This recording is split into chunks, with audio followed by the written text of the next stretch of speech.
Aung San Suu Kyi's story begins in Yangon, Burma, now Myanmar, on June 19, 1945.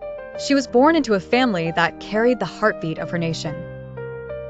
Her father, General Aung San, was no ordinary man. He was the architect of Burma's independence from British colonial rule. But fate was cruel. In 1947, when Suu Kyi was just 2 years old, her father was assassinated.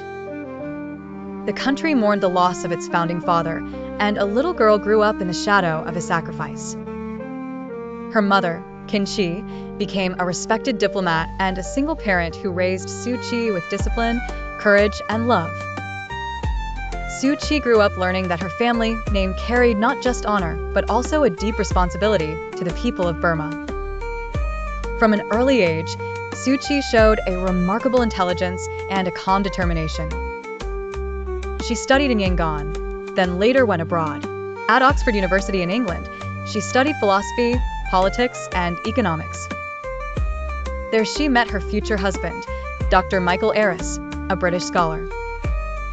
They built a life together, raising 2 sons, Alexander and Kim.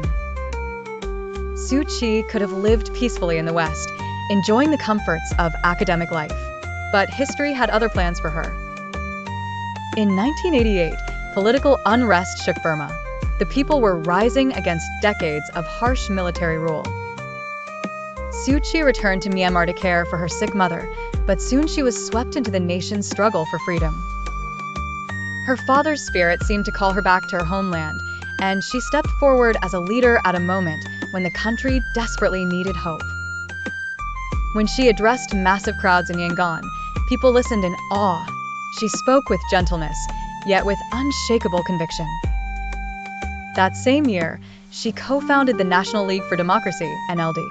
Her movement was not built on violence, but on nonviolence, inspired by Gandhi and her Buddhist beliefs.